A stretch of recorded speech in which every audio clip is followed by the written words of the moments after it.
Namaskar, and thank you very much for this opportunity. And this makes us a little bit different, but an exciting moment. We are planning to conclude one of the best World Cup ever. We delivered in 2 venues, and we are delighted. World Hockey, Global Hockey Family is delighted that what was organized in Indonesia, but you observe the feelings of local population and also the great experience of our top athletes, which is always our priority. Our sincere gratitude to the leadership of Odisha, Mukhyamantri Naveen Patnaik and his very dynamic team. The way they organize and provide one of the best platforms for our athletes to perform. It was a great experience for global hockey audience, viewers, and we all at this moment are united to make even a resolution that this was one of the best events we had in our global hockey history.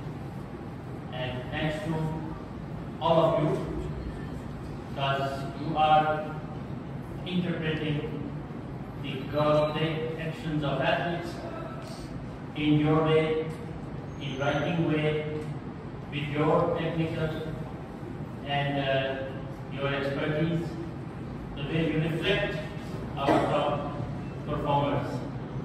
And we are very thankful to you that you are on our important journey together with us. And the reach out you provided to our domestic audience and also international audience has been great. And I would like to appreciate your great work, your dedication, and your professionalism. Certain things we also observed, which see in this World Cup, and that is also we can always expect, because after the pandemic, it was after a long break, we had different behaviors from different teams, and there are some commonalities we observed. And this also, the first day you asked me a question about the important defense and danger level. Okay. Now this World Cup reflecting differently. The conversion rate was so down. There are certain strong teams, yes, and there is also aspect of less than corner conversion, because some strong teams playing weaker teams. So that's one thing. Second, the availability is having a different behavior, and we all see this on television point of view, from audience and spectator point of view. It's very exciting. Okay? And this is good for the game. And I see that always coaches contribute to all these great performances. But we see in a very positive way this World Cup. The reflection was really great. These are different actions. We had a great dynamic start. We never had that ball in the air that long in any of our previous tournaments. And very controlled way. Okay? And I must appreciate our officials, the way they facilitate the performance. Okay? So I think we are very comfortable the way we are presenting the game. Thanks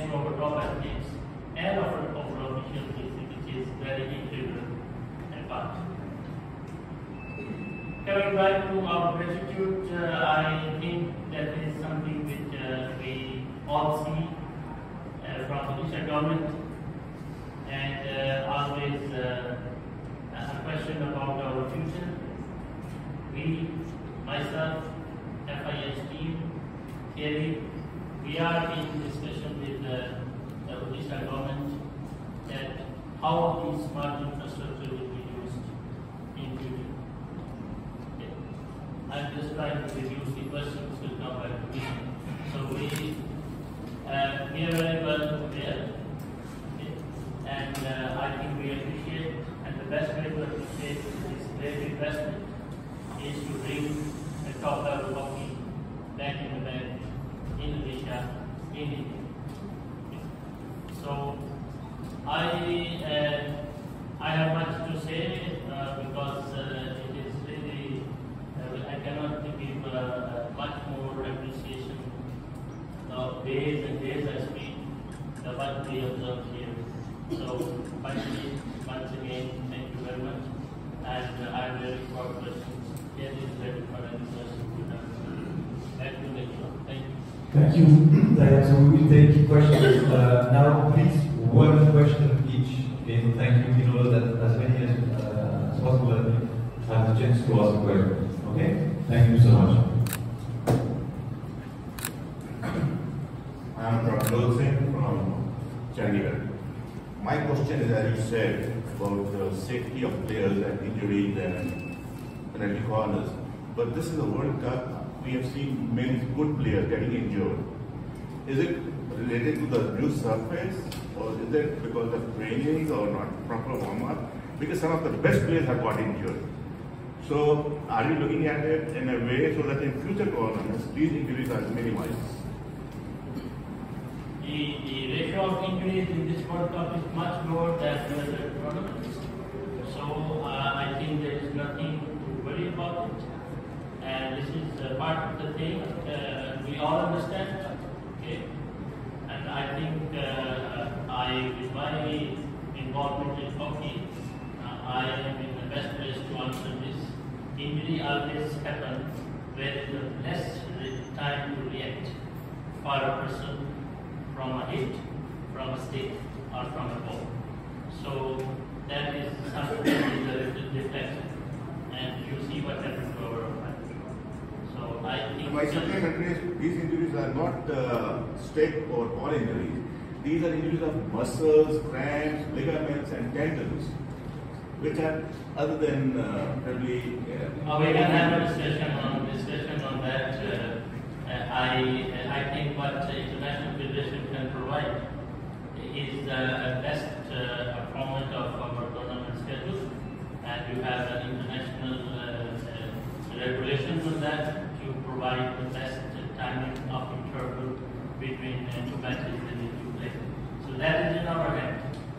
What their preparation are and the other things, I think teams are making professional. I would appreciate the way the technical demand is. Hockey is asking, and our players are really there. Thank you.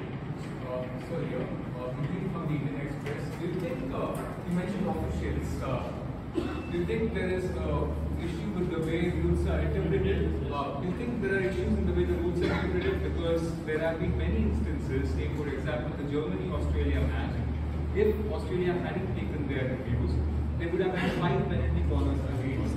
And there have been instances in many matches in the way rules across the pitch have been applied. The extension to that question is the teams. No, I don't get your question. What is the question there? It was a comment. Yeah, no, I'm asking, do you think there is a difference in the way the rules are interpreted and applied?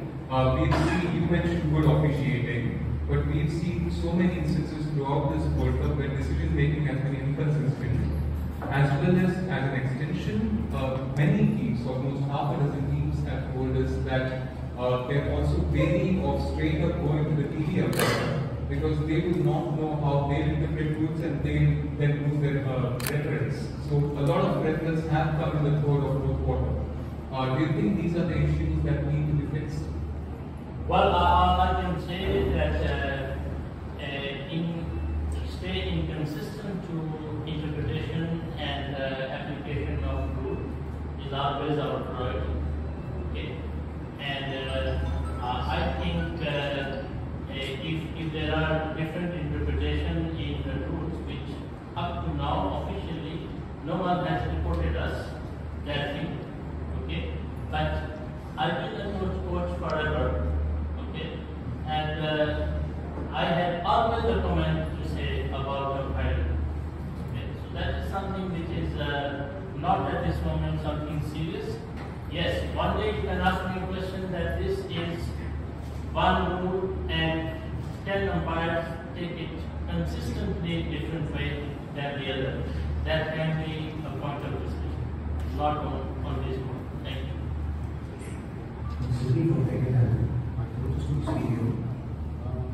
When we're talking to various players, in fact from European countries like say Netherlands and Germany and Australia, many of them this is not the primary job. They have some other job.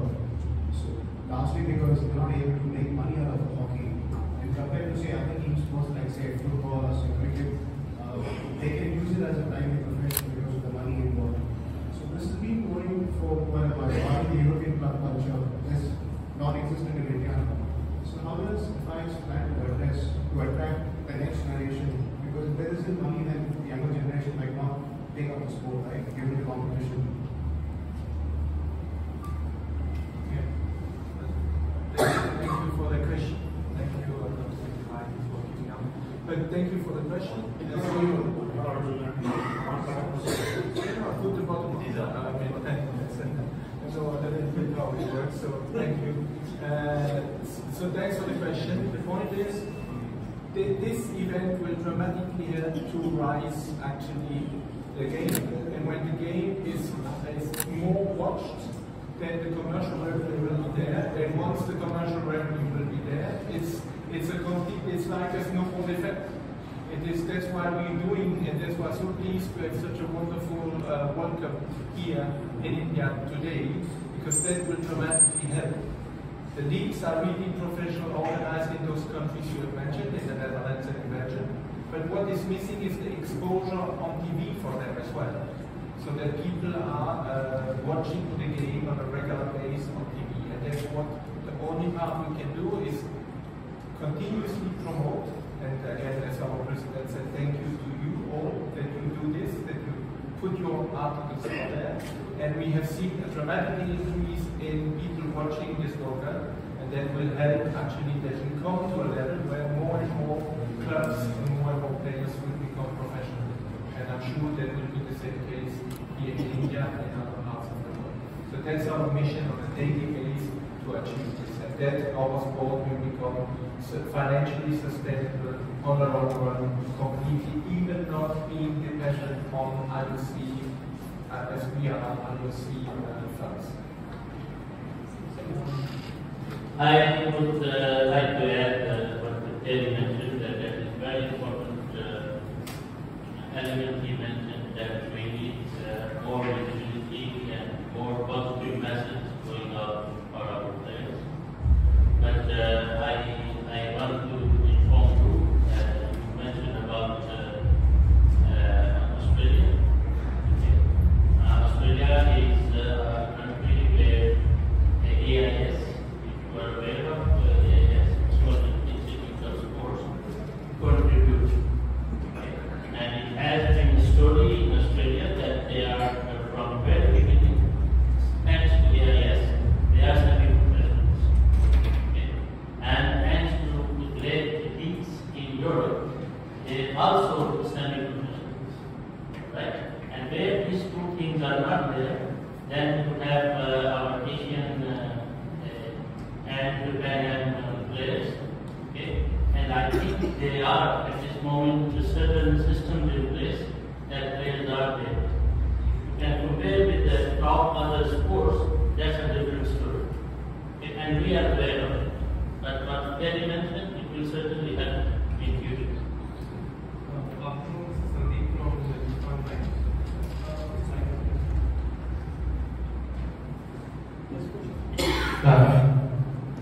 This is Sandeep from the Forum. My question is an extension of Main's question about the rules and implementations in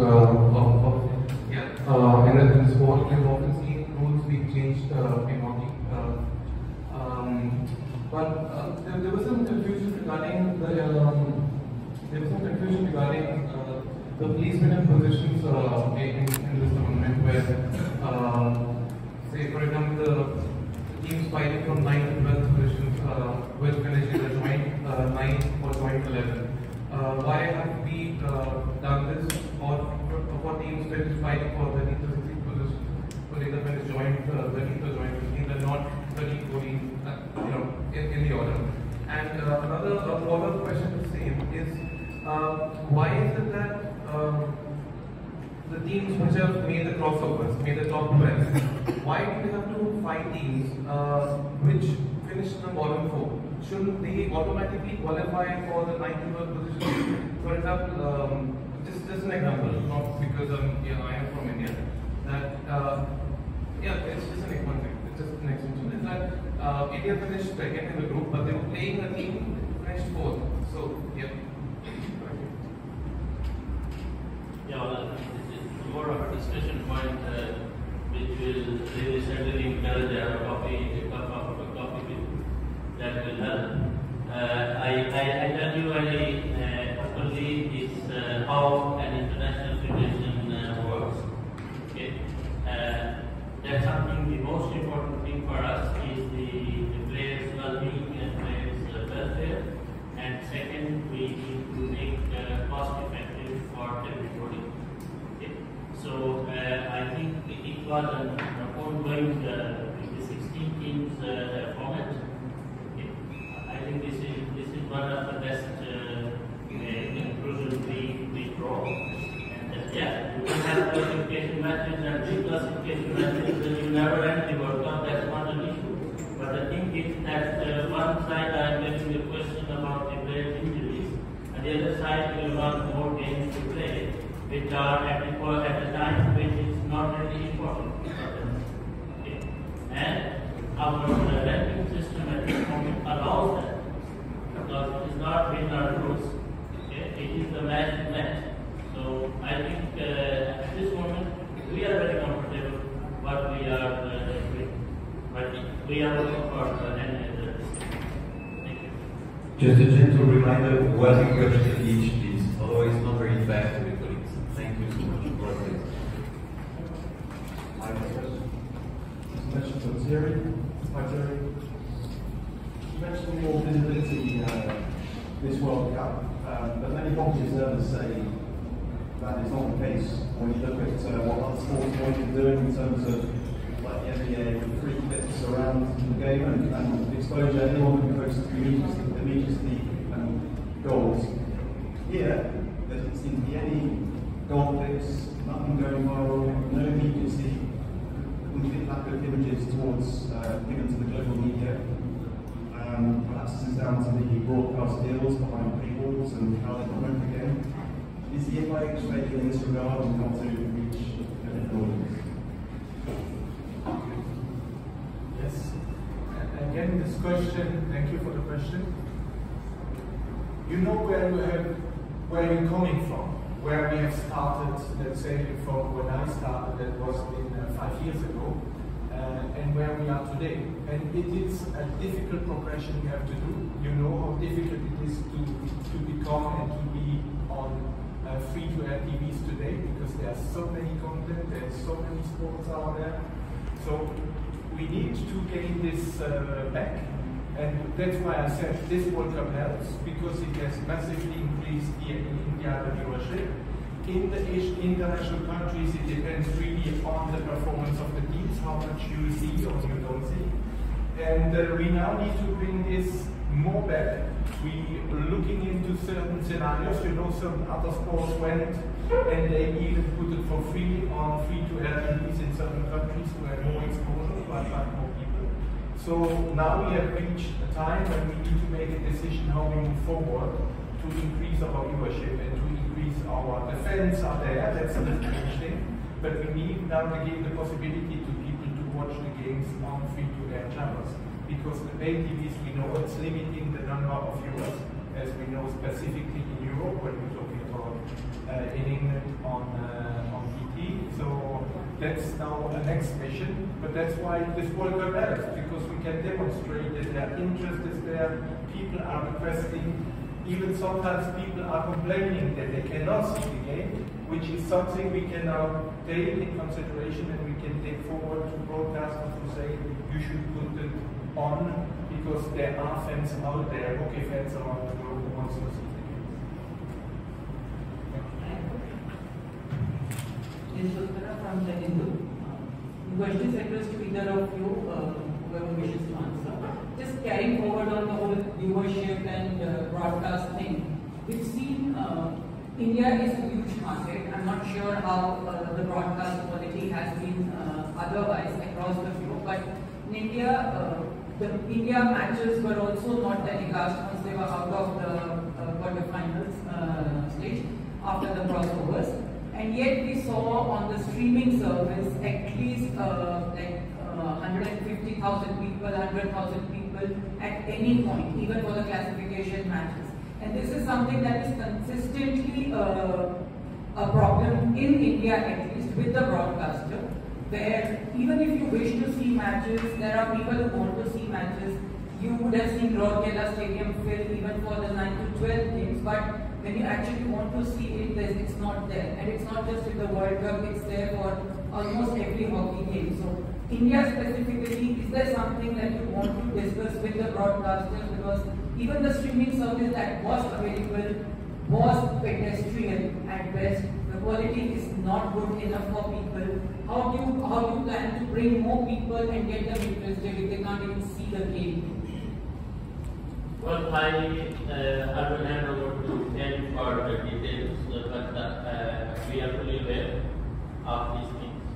We spent considerable time in our discussions also, and we are addressing the issues.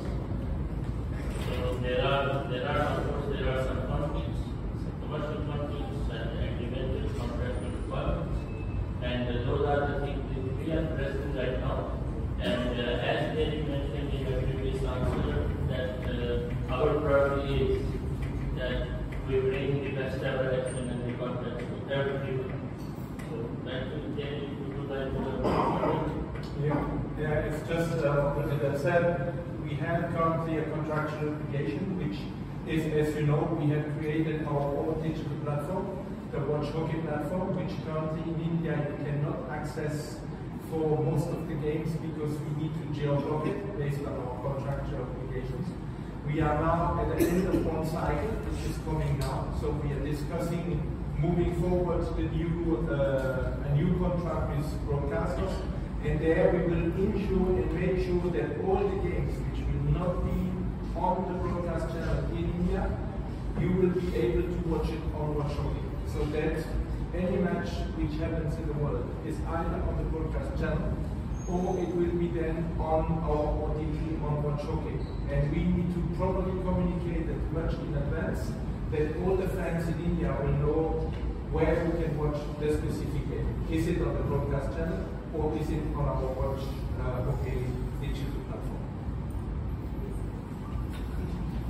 Hi, this question can be answered by any of you. This is Varun from the Union Express. Just one question. Obviously, there's a financial element that the FIH has to come back to India to host events like this. But how do you ensure the balance between keeping your backers happy, but at the same time taking events around the globe? I mean, 3 of the last 4 World Cups has been in India, probably 20-30 years come back to India. So how do you strike this balance? I mean, once you see, because we were missing for quite a while an international calendar for events. So we have now put this together for the next 4 years. And once we start to put all the events which are happening around the globe on one calendar, we see the massive number of events we have. And therefore, I strongly not only believe, but I'm sure there is enough events for everybody around the globe. Because as our president said, with this fantastic venues we have now here in India, Rourkela and Bhubaneswar, it is our mission to bring events here. but we have massive number of events. I mean, it's not as you know, the next World Cup is going to Netherlands and Belgium. We have in Pro League games automatically coming here, and we will have a fantastic one next season here, the next Pro League tournament, which will be hosted here in India. And again, we're working now together with the authorities and with the India to define of all those events which are here. Is it FIH? Is it Asian hockey? Which events will be held here in India? And we have still enough other ones to go and to move hockey around, because, as I said before, such an event has promotion in the territory where it happens.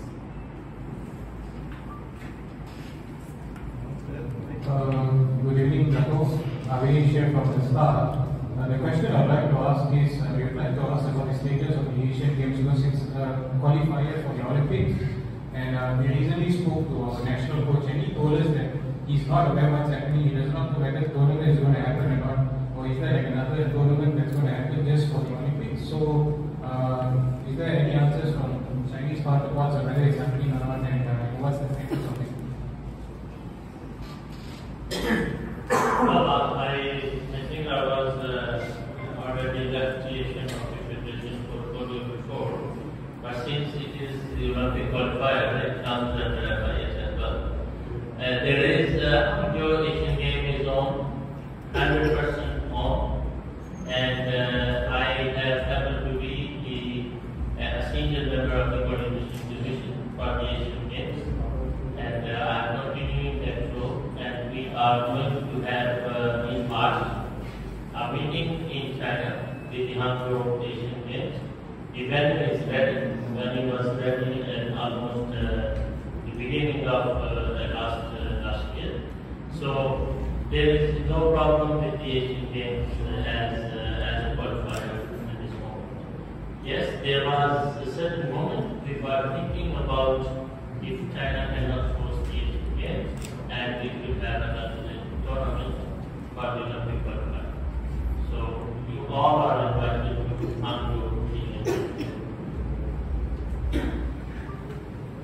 My question is to Mr. B. Actually, I just heard a shocking comment that there was no calendar before these 4 years. Last 40 years we've been covering hockey. There's always been an international calendar, and a very well balanced one.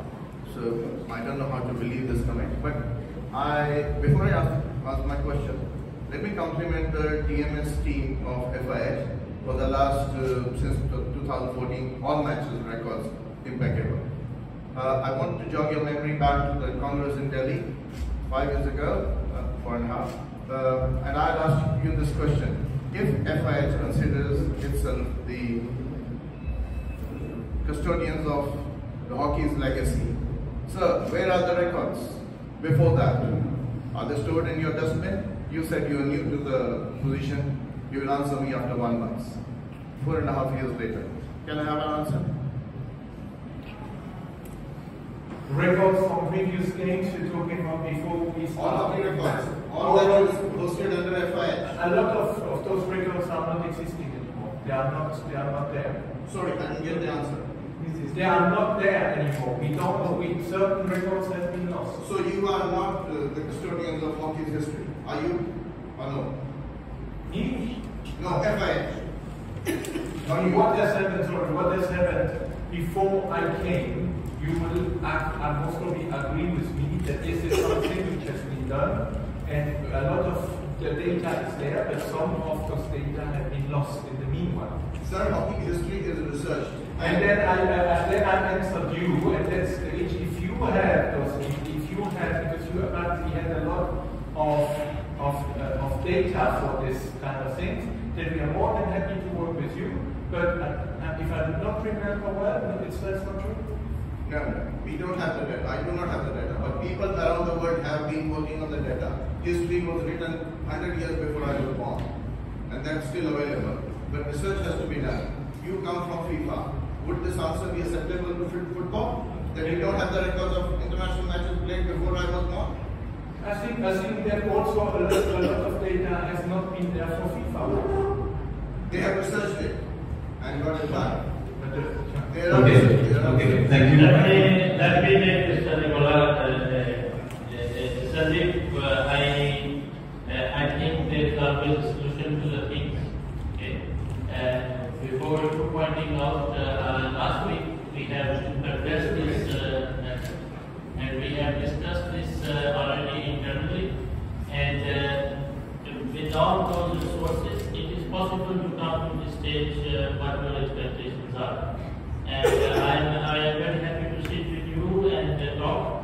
What are the indicators we discussed just last week? Okay. Yes. Thank you. Final question, please.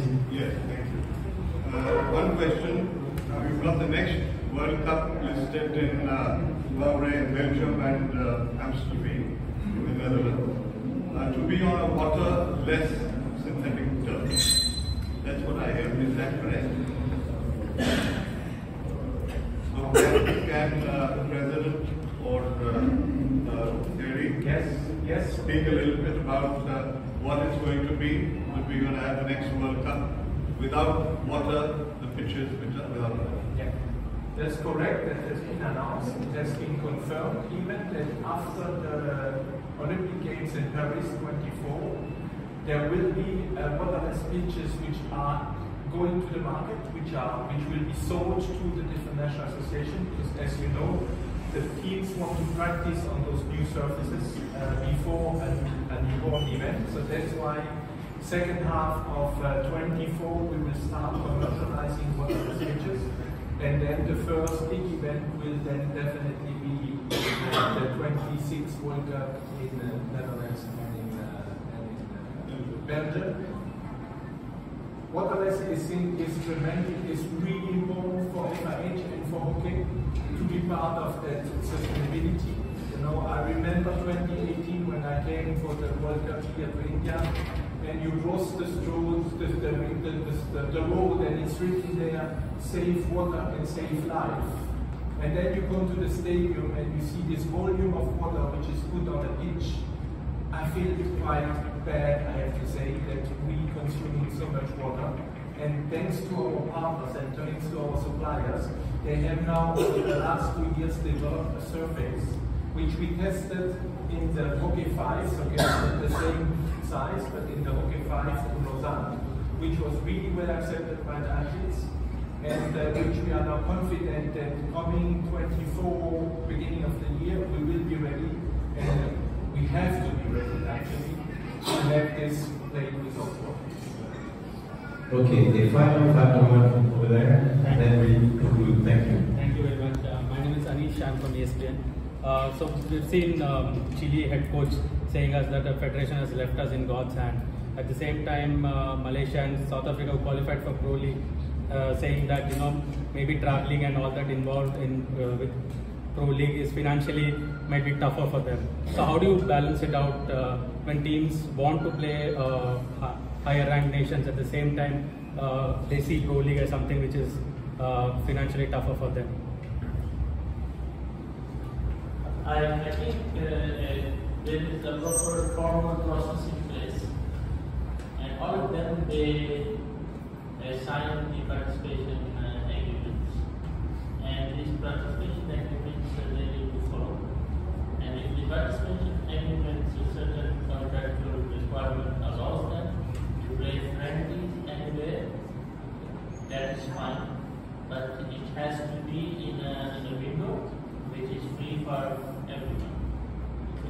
And at this moment, we see all the participating nations are the other qualified for the Pro League are very much dedicated to the Pro League at this stage. Thank you. Thank you very much. This concludes our press conference.